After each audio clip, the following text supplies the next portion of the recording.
Hey, this is Ansley with Decades of Play, and today I'm going to review Fantastic Four. Came on July 25th. Saw it with my family on Thursday, the 24th, and had a great time. Now, I've become very arms crossed. Impressed me, Marvel and Disney.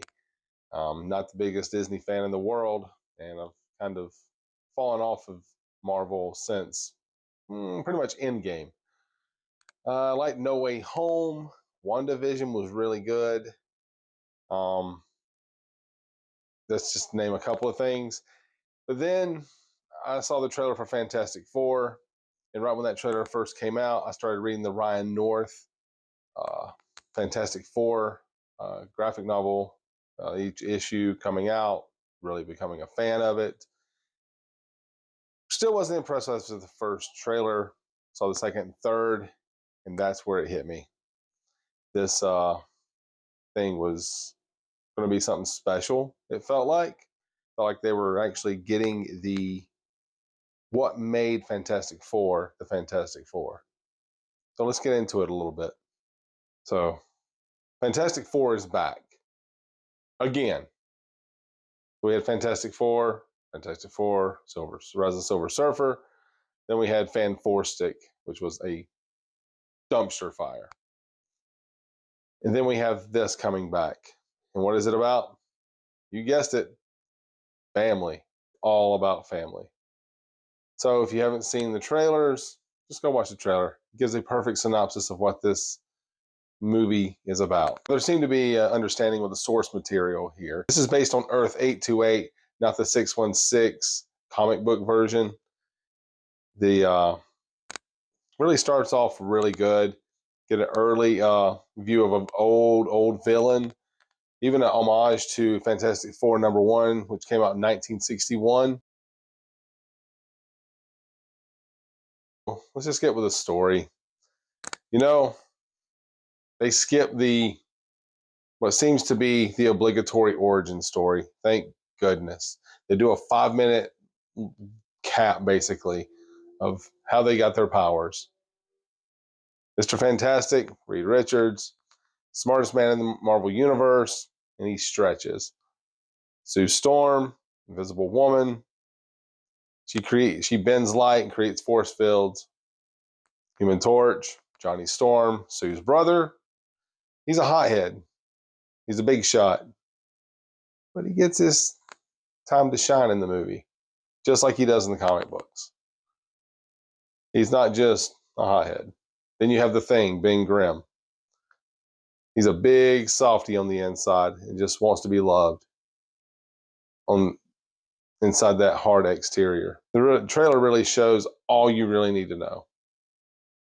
Sue's pregnant. Reed isn't ready for it. It's where some of the comedy comes in. Ben and Johnny are going to be uncles.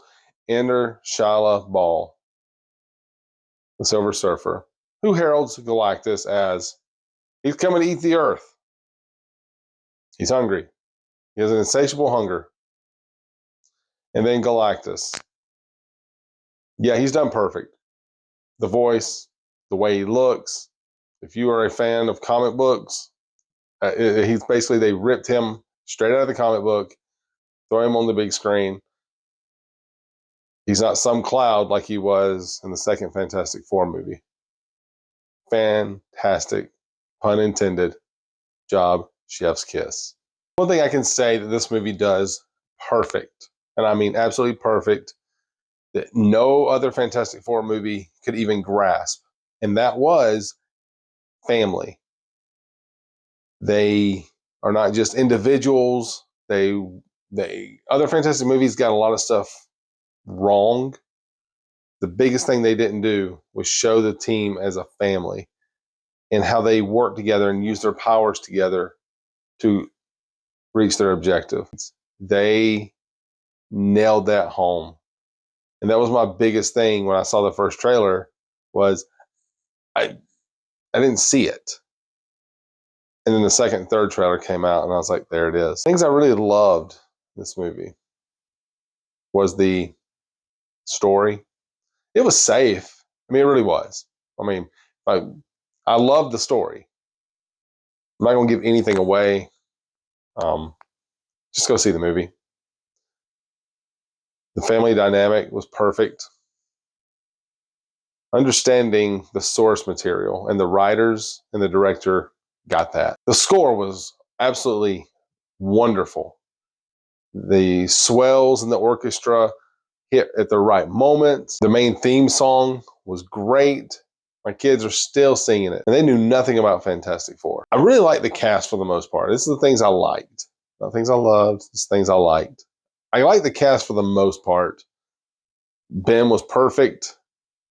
He really nailed home, especially some of the funny comedic things towards the end. He really let himself go. Sue, nobody better could have played Sue. She was absolutely wonderful. Human Torch, I mean, you know, Johnny's Johnny. And you think anybody could play a hothead Mr. Big Shot, but no, Chris Evans couldn't do it. Michael B. Jordan couldn't do it. Man, this cat they got playing Human Torch, yeah, he understood the assignment for sure.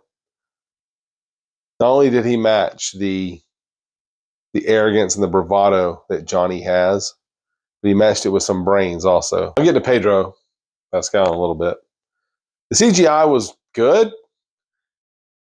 It's not the best I've ever seen. I wish there were more practical effects, but you can't really have practical effects when it comes to Stretchy Man, because it's going to look weird no matter what you do with CGI, I feel like. I like the pacing of the movie.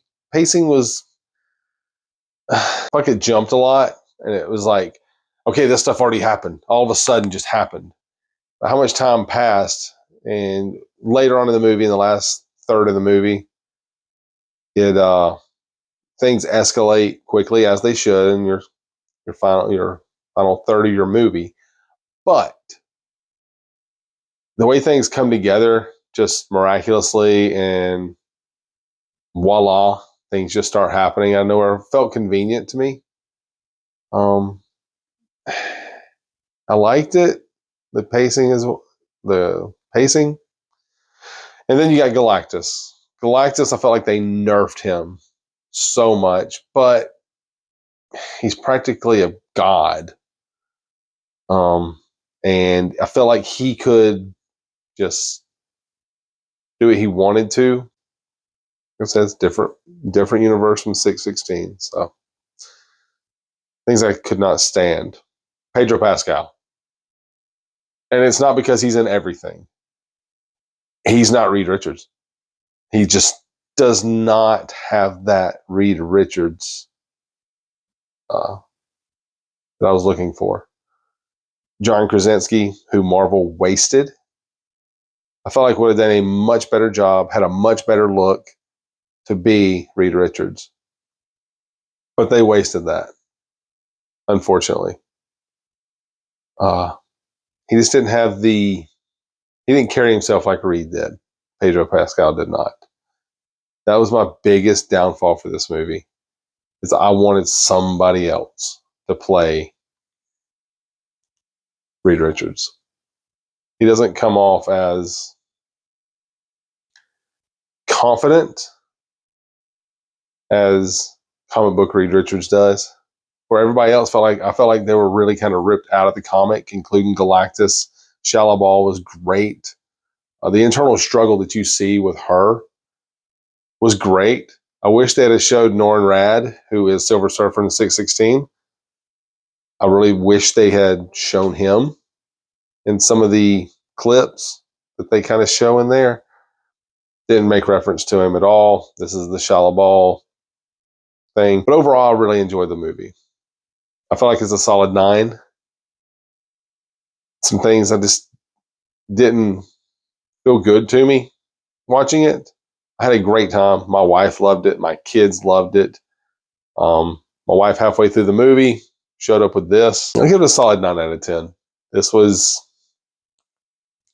Marvel's best thing they have done since Endgame, to me. I'm a big Spider-Man fan, but it edged it out just a little bit of No Way Home, to me. But what did y'all think? Did you see the movie yet? Just one guy's opinion here. And yeah, really looking forward to seeing the comments. Comment, like, and subscribe as well. So until next time, I'll talk to you real soon. Oh, one more thing. I'm going to see it again on Monday with my Marvel Encyclopedia and best friend. And I'll let you know if my thoughts change. Doubt they will. They could go up or down. We'll see. Until next time, see you again.